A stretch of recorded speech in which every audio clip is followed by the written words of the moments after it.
So, I'm from Pittsburgh, and over the years we enjoyed, oh good, Pittsburgh, I heard, yes, Pittsburgh, there we are. We enjoyed Bishop Driscoll as our Episcopal liaison, and so our new Episcopal liaison is Bishop David Zubik, also from Pittsburgh, so welcome Bishop Zubik.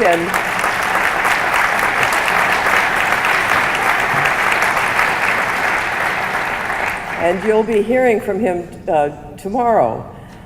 And it's only right and fair because you took US Airways hub away from us. So Pittsburgh is coming back and coming back strong.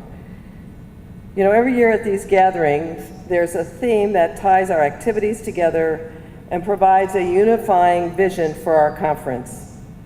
This year, as is befitting a place with such a rich tradition of auto racing, our theme is setting the pace, changing the course. The first half of that sentence, setting the pace, means being on the forefront of responding to the challenges of our day. The second, changing the course, refers to our call to change the old way of doing things, to bring a spirit of innovation and not simply accepting the status quo. There are very few leaders in the church or the nonprofit sector that have committed more fully to those principles than our opening keynote speaker. For the past 9 years, we have come to know and appreciate his steady vision, his commitment to helping our network live out its vocation, and most of all, his call to all of us to help us to think and act anew in combating poverty in our midst. His tenure at Catholic Charities USA began in 2005 with one of the most challenging domestic crises our nation had faced in generations. Weeks after starting on the job, New Orleans and the Gulf Coast region were devastated by Hurricane Katrina. As a leader of an organization and the representative of a national network of social service providers, he led the response to a disaster of unprecedented scale. The ongoing legacy of that work means that Catholic Charities now has a well-deserved reputation of being wherever man-made or natural disasters strike, prepared to jump into action and do what is ever necessary, for as long as necessary, until those affected have returned to a sense of normalcy. In 2007, responding to what he called an unacceptable moral crisis, Father led Catholic Charities USA in launching an unprecedented campaign to reduce poverty in America, shortly before our country would be rocked by a financial crisis that caused so many to struggle just to make ends meet. Our campaign's ambitious goals and public policy principles, grounded in the everyday work of Catholic charity agencies, continue to inspire conversation about reform that is results-driven, market-based, and systems-changing. Over his past decade of leadership, Catholic Charities USA has led responses to natural and man-made disasters, helped establish a first-of-its-kind domestic anti-poverty lab. We've acquired a new permanent national office, launched a national social innovation initiative, and he's helped to advance our Catholic identity by creating and promoting materials and training to assist our agencies to align our cultures with the services and principles of Catholic social teachings. Father continues to serve as an advocate for the poor before Congress and the White House. So, we all know he has most recently announced that he will return home to his beloved Twin Cities to take a position as Vice President of Mission at the University of St. Thomas, and I know that professionally and personally I will miss his sound guidance, his fairness, his willingness to listen to all sides.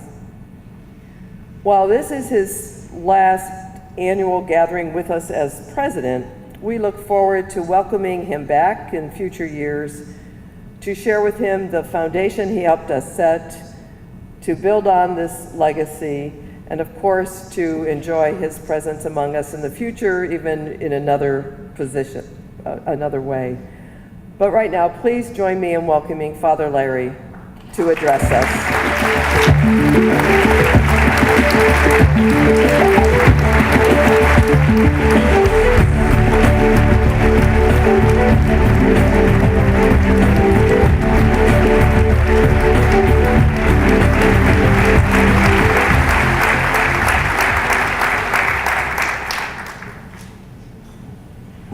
Thank you. Good morning, everyone. And thank you, Sister Linda, for those very kind words of introduction. And let me just say it is my pleasure to welcome all of you to the Catholic Charities USA 2014 annual gathering. We come together as colleagues who make up the most amazing network in this country. We come together as old friends and friends just waiting to be introduced. We come together as a network united in purpose, in passion, and in a bond of working for the common good, no matter what the challenge. And because we are a sacramental people, we come together to celebrate our service to the little ones among us, to refresh our practice with a common creativity that will benefit those we serve, and to recognize the presence of God in all of us, a God who has entrusted us with the care of those who are closest to him, the ones who are poor, marginalized, hungry, who don't have a place to call home. We know this is a treasure that we cherish and a sacred trust that we hold reverently. So let this annual gathering of Catholic Charities begin, and let it be a time of joy, rejuvenation, and professional challenge to all of us. Let me also begin by saying a huge thank you to our hosts this year, Catholic Charities of the Diocese of Charlotte and its Executive Director, Dr. Jerry Carter. Already, and through these next several days, we will be treated royally, and so we want you to know of our gratitude for all the work that entails. To you and to the planning team who will put this great program together for the last year, we are truly grateful.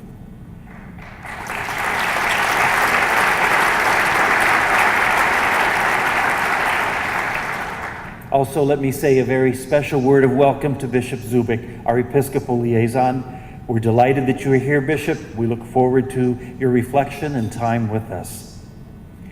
So this year, we are celebrating the 104th year of our national network. 104 years of working together to serve those in need in the most professional and faith-filled manner we can, as we strive to be the preeminent Catholic social network pursuing both true charity and authentic justice. This year also marks my 10th annual gathering as the leader of this amazing network, and so it has a special significance for me. For in a few months, I will be moving on to the next challenge of my life, as Sister Linda said, at the University of St. Thomas in Minnesota. So, if you will allow me, I'd like to reminisce for just a bit. In the last 10 years, I have visited almost every state in the Union, and my office is full of mementos that local agencies have given me that are a daily reminder of the many places that I've been. But more importantly, they are a reminder to me of the incredible work of our agencies that I have witnessed. Since many of you have never been to my office, I'd like you to go there right now and begin by sharing a few of those mementos with you. First of all, let me say that some of the gifts that I was given were simply gifts meant to be enjoyed, like the gift of Cajun spices called Slap Your Mama from our friends in St. Charles, Louisiana. And this means that when your mama uses these spices, the food is going to taste so good that you're going to want to slap her. Which is colloquial for give her a great big hug. And then again, while I was in Wichita, Kansas, I received a basket of local delicacies, and one of them was microwave popcorn on the cob. I kid you not. It had an actual corn cob in the microwave bag with a warning, of course, that the cob is going to be very hot. I did try it, but I'm not sure that it is an idea whose time has come or that it ever will. To get a little more serious, one of my most treasured items is this wall hanging. That might not look like much to you, but it is constructed out of wood and tin from houses that were destroyed in the lower Ninth Ward of New Orleans. So to me, it represents the pain and the hope and the resilience of the human spirit that I was privileged to witness after Hurricane Katrina. These two memorial bells came from that same experience. They were given to me by Miss Helen Brown of New Orleans, who collected them. Now, Miss Helen was our Volunteer of the Year in 2005, but she could not accept the award because of the evacuation of the city just a few weeks before our annual gathering. And during that evacuation, no one knew what happened to her. Several months later, she was able to communicate and let people know that she had been taken to a nursing home in New England. And she had had a harrowing experience of being taken to the New Orleans airport, which was the hospice center for those who might not live through the evacuation. But she did survive, and she made it back to the city. I went to New Orleans then to present her with her award, and at that time she gave me these two memorial bells that I will always treasure. This dove is from the Holy Land, and it is a lamp that burns olive oil. Originally, it came from Joe Duffy and the Catholic Charities of the Diocese of Patterson. Now it has an even greater significance for me because it reminds me of the partnership that we have forged with Bethlehem University. This university, the only Christian university in Palestine, is a beacon of hope in a land of conflict and challenge. It reminds me of the faces of the student interns who have graced us with their presence and never-failing smiles, and also of our agencies who welcomed them and made them family. Those of you who were in St. Louis for the annual gathering in 2012 might remember this ball. There you go. I threw it out as the opening pitch of the baseball game between the Cardinals and the Nationals, and no one was more surprised than I that it actually made it across home plate without bouncing. And it reminds me of the importance of our annual gatherings and our convenings and the positive energy that we always gain from them. This plaque with the simple word, there we go, Namaste, which means the God in me greets the God in you, the Spirit in me meets the same Spirit in you, was a gift from our agency in San Bernardino and its director, Ken Sawa. And every day, it reminds me of the friendship and the confidence which so many of you have placed in me as I strove to do my job. And finally, I want to show you two gifts that are really treasures in their own right. And the first was given to me by Catholic Charities of Rapid City and its director, Jim Kenyon. It is a depiction of Christ as a Native American wrapped in a beautiful Navajo blanket. It is a reminder of the great diversity of the people that our member agencies serve, and that in each one of them we can recognize the face of Christ. The other is a second edition volume from 1889 of the life of Pope Leo XIII, the Pope who began Catholic social teaching with his encyclical Rerum Novarum. It was given to me by Pat Wheel, a board member from Catholic Charities of Santa Rosa. It was actually written by her great-great-uncle, Monsignor Bernard O'Reilly. It had to be sent from London because that was the only copy left that she could find. It was not only a very thoughtful gift that matched the hospitality I enjoyed there, but a gift that causes me to reflect on the rich tradition of our faith and the tremendous resource of years of Catholic social teaching. These mementos tell great stories and remind me of not only the friends I've made and amazing individuals I've had the privilege to meet these past 10 years, but they are also a constant reminder of what I call Catholic Charities moments, when the promise of our mission and the power of our network to truly do good and bring about a society that cares for all God's children is made crystal clear. I suspect that most of you know exactly what I mean when I talk about Catholic Charities moments. When a family returns to an agency years after being helped with rental assistance and proudly shows off the keys to their new house. When a young man speaks about the mentorship of a Catholic Charities worker that helped him become the first in his family to attend college. When a child whose family situation is unstable bursts into delighted laughter when she's given a doll of her very own at a Catholic Charities shelter or child care center. These Catholic Charities moments can be large or small, but are always a humbling reminder of what can happen when people inspired by the gospel dedicate their lives to serving those in need. For my part, my decade at Catholic Charities USA has been marked with many Catholic Charities moments that I will always carry with me in my heart, some of which I would like to share with you now.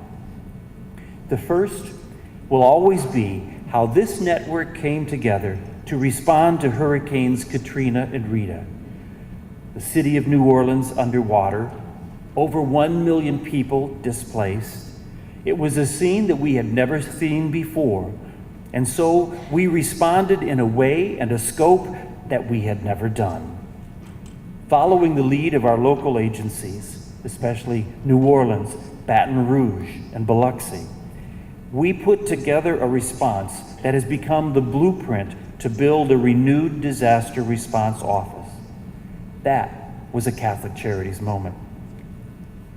Earlier this year, I was in McAllen, Texas, where I witnessed how our agencies are responding to the ongoing crisis of unaccompanied children coming to our southern border.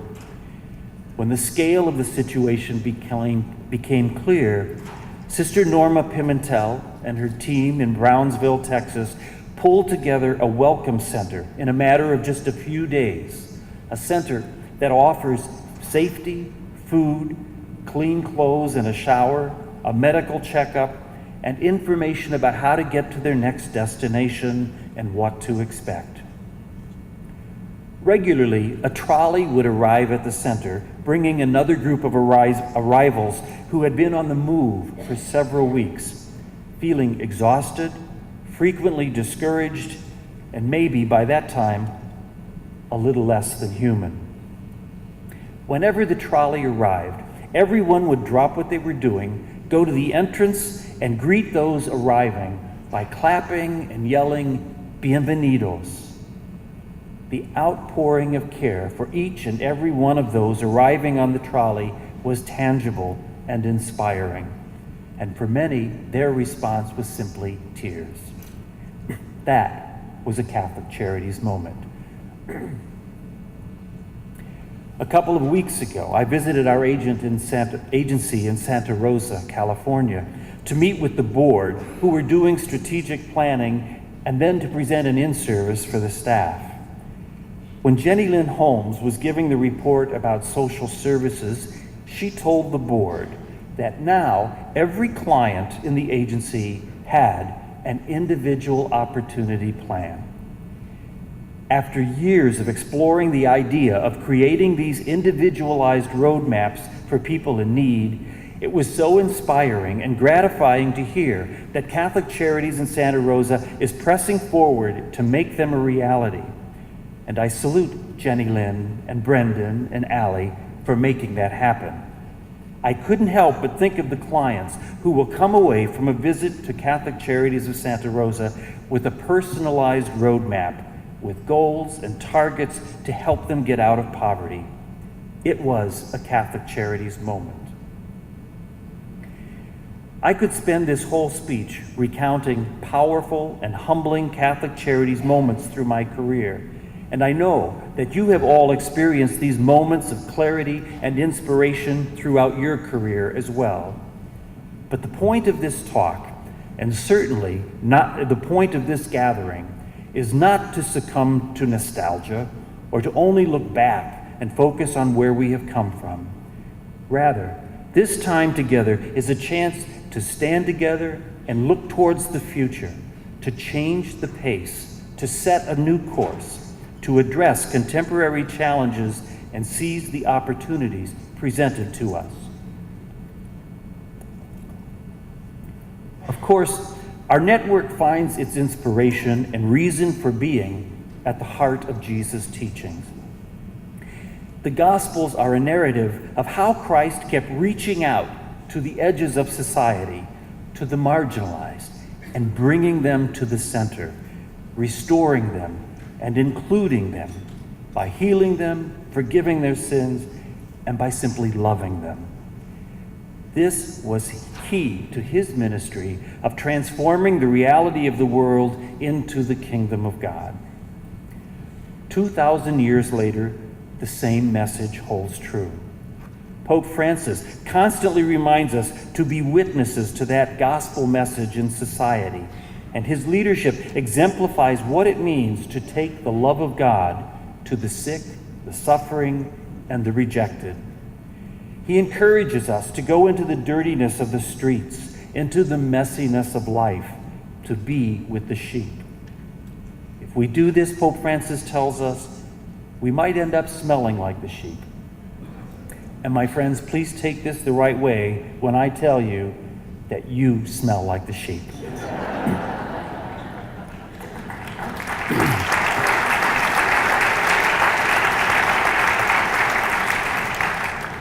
I know that when you go out of your way to make sure a client has a way to get to work, when you stay after hours to support a family in need, or listen to someone who doesn't feel like they have anyone else to talk to, you may not feel like you are being heroic, that you are simply living out the mission of Catholic Charities.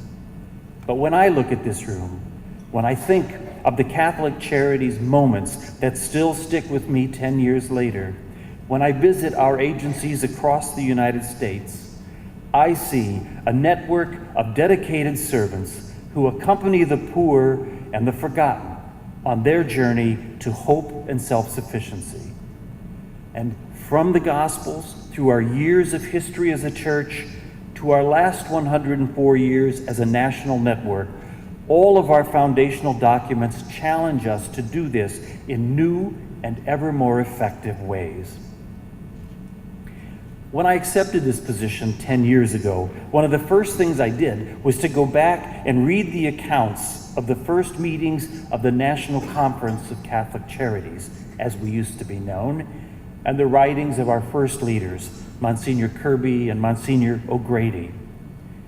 Out of a clear need in this immigrant country, they crafted a vision of the value of a national network, what benefits it could provide, and what it might look like. I studied the Cadre Report, the theological and practical formulation of Catholic Charities' response to the Second Vatican Council and the social upheaval of the 1960s. And closer to our time, I looked again at the documents of Vision 2000. My friends, we are an organization and a network whose foundation is the gospel. But these other documents define our specific organizational vision in terms that try to concretize the gospel to today's demands and context, especially as it relates to the poor, the vulnerable, and the marginalized in our society. Pope Emeritus Benedict XVI told us in Deus Caritas Est that we must be committed to the best professional development that is possible for us, because the poor deserve nothing less. And then he goes on to say that just as important is our commitment to a conversion of heart. And that is why it is so important for our member agencies to, at least once a year, spend time reflecting on the mission, on Catholic social teaching, on the values that unite us in our work. In gatherings like this, where we can come together to deeply ground ourselves in our shared identity as a network, we gain new skills and techniques to improve how we serve those who come to us. And I certainly hope on the agenda of every agency this coming year will be an opportunity for all of our employees to see the video message from the Holy Father. The challenge of any leader is to take the vision of the organization's founder and its mission and turn that into a solid path forward. Over the past 10 years, my understanding of and goals for our work together were not things that I came up with on my own. For the past 10 years, I have tried to keep us faithful to the gospel and to that vision which we have received from our earliest days. I thank you for walking with me on that amazing journey of putting faith into action. As we look to the future and examine how to build and strengthen our presence as service providers, there are several principles that have pointed our way these past several years. After a year of listening to you as part of our centennial year, 3 principles were formulated to guide our work. And the first is systems changing, because the status quo is not good enough. Rather than a cookie-cutter approach that does not respect the unique assets and needs of each individual, we need individual opportunity plans, just like Santa Rosa is doing right now. A second principle is market-driven, because we need to engage the corporate sector to use their creativity to design products that are more friendly to the economically challenged. And because we need more corporate structures that directly impact the common good, like B corporations or community benefit corporations. And finally, results-oriented, because in order to be good stewards of the investment that our donors place in us, we have to hold ourselves accountable, not only for our outputs, but for our outcomes. As you've heard me say before, if our goal is to fill shelter beds, as admirable as that is, we have the wrong goal. Our goal needs to be getting people out of poverty, accompanying them on their journey to change the course of their life and to make the most of their God-given potential. We know that we are called upon to do more than just help people survive, but to help them thrive, we need to measure our ability to do that and to hold ourselves accountable. To me, this is not some discouraging goal with little chance of success. To me, this is an opportunity to be creative, to have greater impact, and to shape a society where everyone truly matters. To some, our goals will seem quixotic, chasing after windmills. But I would say we have signs of the path already. One of these signposts along the way is the Laboratory for Economic Opportunity, or LEO, a direct result of our alliance with the University of Notre Dame. I have to give special mention to the founders from the Department of Economics, Professor Bill Evans and Professor Jim Sullivan, who are not only widely respected in their field, but who animate LEO with their passion for this work and use the tools of social science to create a brighter future for those less fortunate. They are working with a handful of our agencies that are running innovative programs in order to analyze, quantify, and measure what works and what doesn't. Their results will have the ability to directly impact how we design our programs, can guide where we put our resources, and illuminate a scalable path forward based on proven results. I'm excited they are giving the plenary session tomorrow morning, and will be letting us glimpse how that work is going so far. Several of you are also beginning to work in the area of social innovation or social entrepreneurship.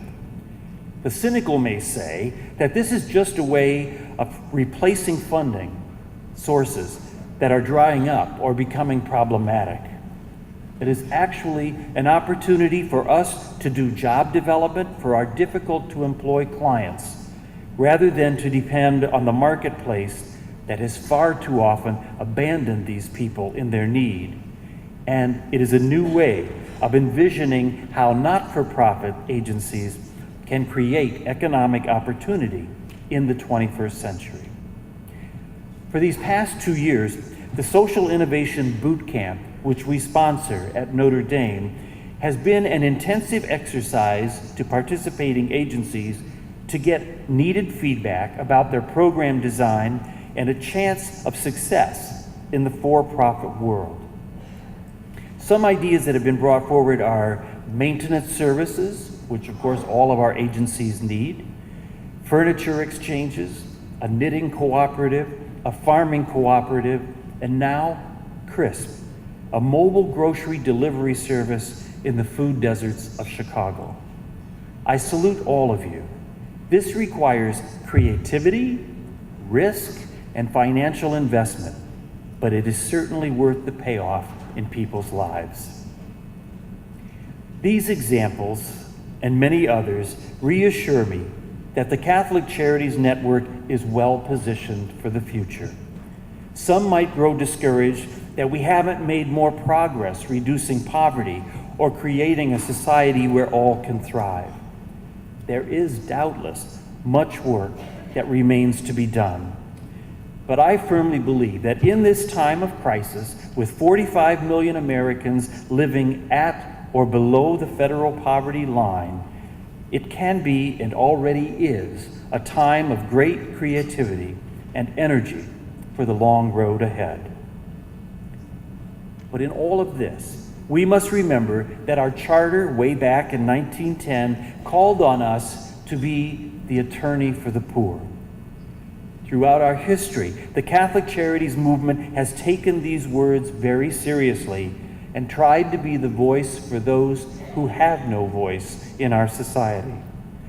We can be rightly proud that our efforts in previous decades helped shape and pass the Social Security Act and the Housing Act.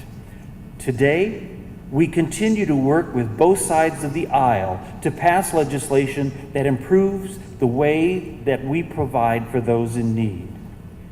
It was very gratifying to hear Representative Paul Ryan in several media interviews credit Catholic Charities with convincing him of the value and need for case management. Perhaps we are living in a different Catholic Charities moment, one when our network can help lead the way in cutting through the political polarization and come forth with new ideas and shape a society in which every individual is treated with the dignity of a child of God and given the opportunity to truly thrive. We walk on the shoulders of the giants who have led us in the past. I would say to you that success will be ours if we stay faithful to our mission. Success will be ours if we recognize that God's hand is at work in all that we do. As I have done so often, let me end by quoting Archbishop John Ireland of St. Paul, who at the turn of the 20th century reminded his fellow bishops that we need not spend a lot of time fretting about what the future will bring, because in the end, as we will it, so shall the future be. As we will it, so shall the future be. My friends, please know that all of you who are here and everyone in the Catholic Charities Network will always remain close to my heart and in my prayers. Thank you. May God bless you and your work, and please know that I have treasured every Catholic Charities moment that we have shared together. And may God, who has begun this great work in us, bring it to fruition. Thank you.